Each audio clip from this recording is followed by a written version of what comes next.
அல்லாஹ் உன்னுடைய பட்டோலைகளை படித்து காமித்தார். அடியானே, இந்த இடத்தில் நீ இந்த தவறை செய்யவில்லையா? அடியானே, இப்படிப்பட்ட தவறை நீ ஈடுபடவில்லையா?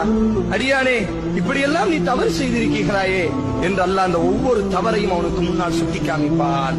அடியான் அழுது கொண்டே சொல்வான், நாம் யா ரப்பி, எனது கருணையாளனே, என்னை படைத்த ரப்பே, நான் அந்த பாவம் செய்திருக்கிறேன் யா அல்லாஹ், நான் அந்த பாவம் செய்தேன் யா அல்லாஹ், நான் அந்த பாவம் செய்தேன் யா அல்லாஹ், நான் அந்த பாவம் செய்தேன் யா அல்லாஹ் என்ற அடியான் அழ ஆரம்பித்தவுடன் அல்லாஹ் ரப்புல் ஆலமீன் சொல்வான், நண்பு அடியானே, நீ கவலை அடைய வேண்டாம், உனது கால்கள் நடுங்க வேண்டாம். உலகத்தில் அந்த பாவத்தை நான் மறைத்து வைத்தேன், உலகத்தில் அந்த பாவத்தை நான் வெளிக்காட்டவில்லை. நீ எனக்காக வேண்டி வாழ்ந்தாய். நீ பாவம் செய்தாலும் என் பக்கம் நீ மீண்டு வந்தாய். நீ பாவம் செய்தாலும் என்னை மன்னிக்கக்கூடிய ரப்பு ஒருவன் இருக்கிறான் என்று அந்த பாவத்தை விட்டு திருந்தினாய். என் பக்கம் நீ ஓடி வந்தாய். பகலிலே பாவம் செய்தால் இரவிலே கரத்தை தூக்கினாய். இரவிலே பாவம் செய்தாய், பகலிலே கண்ணீர் வடித்தாய்.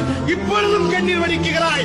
உலகத்திலும் நான் மறைத்தேன், இன்றைக்கும் நான் மறைக்கிறேன். நீ சொர்க்கம் நுழைந்து கொள். நீ அழ வேண்டாம், நீ கவலை அடைய வேண்டாம். உன்னை நான் துருவி துருவி விசாரிக்க மாட்டேன். உன்னை நான் மன்னித்து விட்டேன். இந்த பாவத்தை யாரிடத்திலும் நான் சொல்ல மாட்டேன். உனக்கும் எனக்கும் மட்டும் தான் தெரியும்.